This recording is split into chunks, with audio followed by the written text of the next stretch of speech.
John Naka adalah ahli botani dan maestro bonsai dari Amerika yang berdarah campuran antara Jepang dan Amerika. Ia pernah mengatakan, buatlah bonsai Anda seperti pohon, dan jangan membuat pohon Anda seperti bonsai. Jika kita memahami kata-kata tersebut, kita pasti bertanya, apakah itu berarti bahwa kita harus membuat pohon miniatur dari pohon aslinya, seperti yang dilakukan oleh para pebonsai dari Jepang yang mengkreasikan pohon black pine ataupun maple? Ataukah kita hanya meniru pohon yang ada di alamnya dengan menggunakan pohon jenis lain? Oke sahabat Aradia Bonsai, selamat berjumpa lagi dengan kami. Salam sejahtera untuk semuanya dan salam satu hobi. Bagi kalian yang merasa video ini sangat bermanfaat ataupun menghibur, silahkan Anda bisa mendukung kami dengan melakukan subscribe.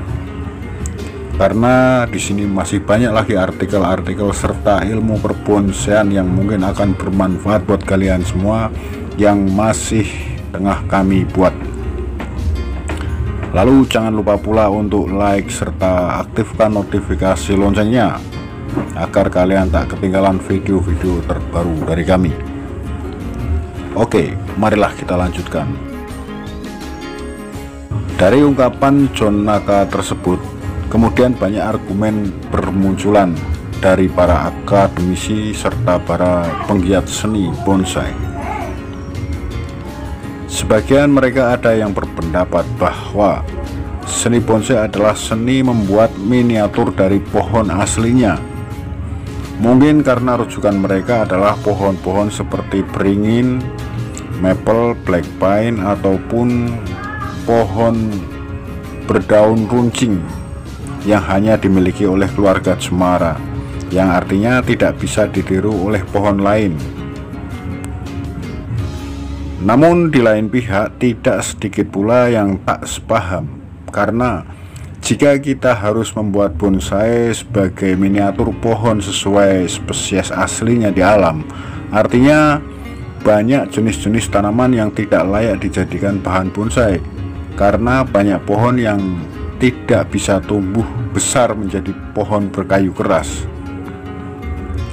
Di negara kita ini begitu banyak bonsai berbunga dan berbuah yang dibuat dari tanaman perdu ataupun tanaman semak seperti bougainville, asoka, azalea, seribu bintang, klingkrit, mustam, bahkan banyak bonsai cemara yang dibuat dari jenis pohon semak seperti cemara buaya, cemara bulu rebah, cemara Jepang, dan masih banyak yang lainnya, yang dimana jenis-jenis pohon tersebut di alamnya tidak akan pernah bisa tumbuh besar.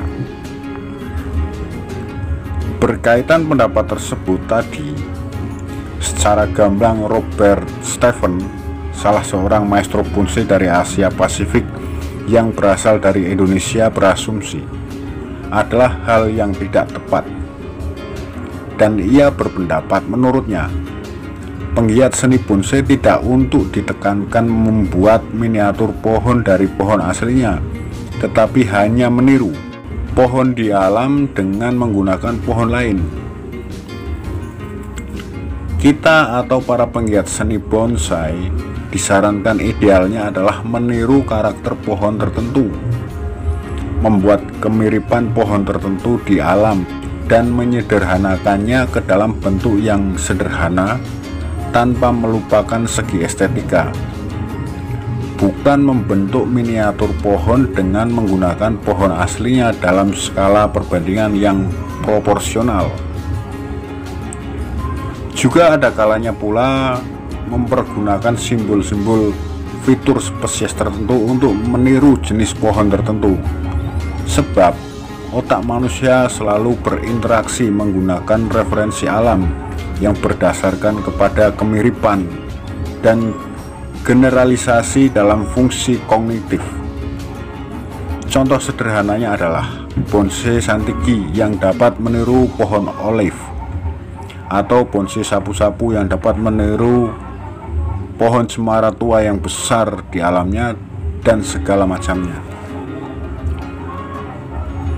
Memang kita akui bersama, di negara kita ini begitu banyak tanaman bunga semak yang dapat dipakai untuk meniru pohon besar yang sedang berkembang, seperti pohon flamboyan bisa ditiru dengan menggunakan pohon asem Jawa umpamanya, atau tanaman jenis jeruk perdu yang juga dapat dipakai untuk meniru pohon jeruk besar.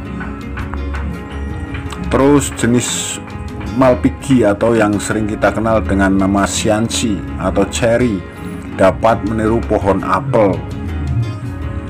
Namun itu semua menurut hemat saya bukanlah persyaratan mutlak, itu hanya sebatas idealnya saja, menurut estetika seninya saja, sebagai ruang keharmonisasian menurut hukum wabi-sabi yang melihat drama kesedihan menjadi keindahan lewat kacamata Sendo.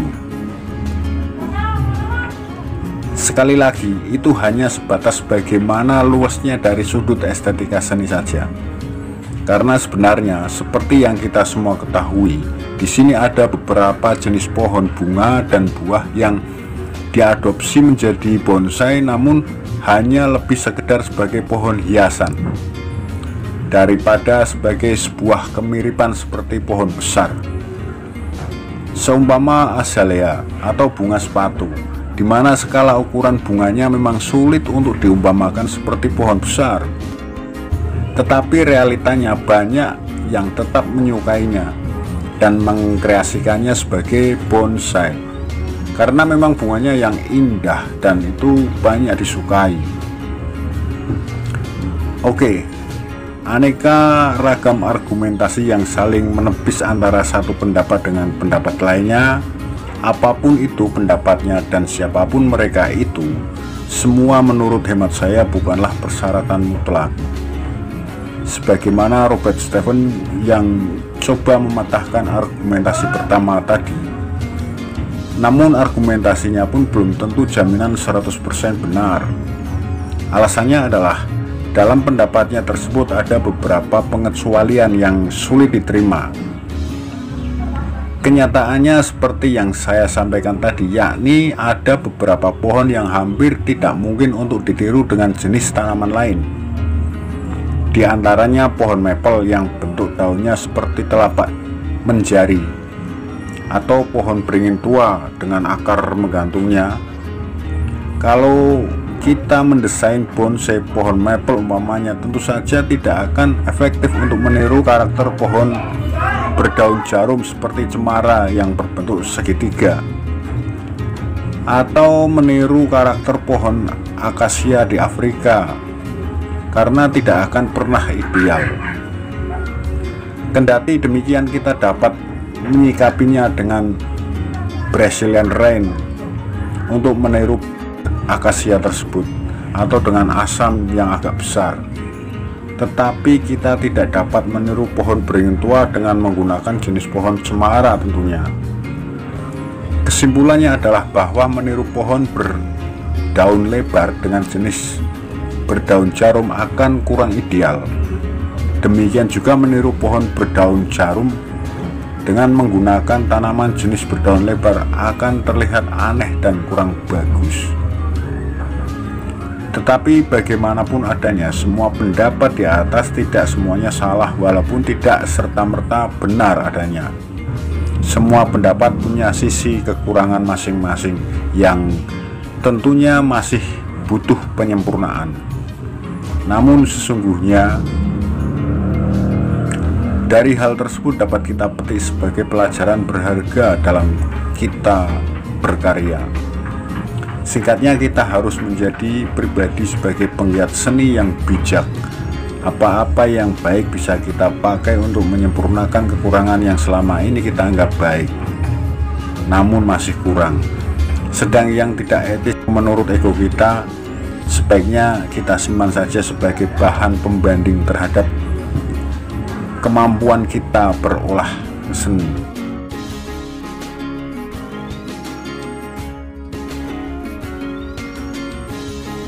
Oke, kiranya hanya sebatas itu dulu saja perjumpaan kita kali ini. Kami ucapkan terima kasih bagi yang telah menonton video ini sampai habis. Kami ucapkan salam sejahtera untuk semuanya, salam satu hobi, dan sampai berjumpa kembali di video-video kami selanjutnya.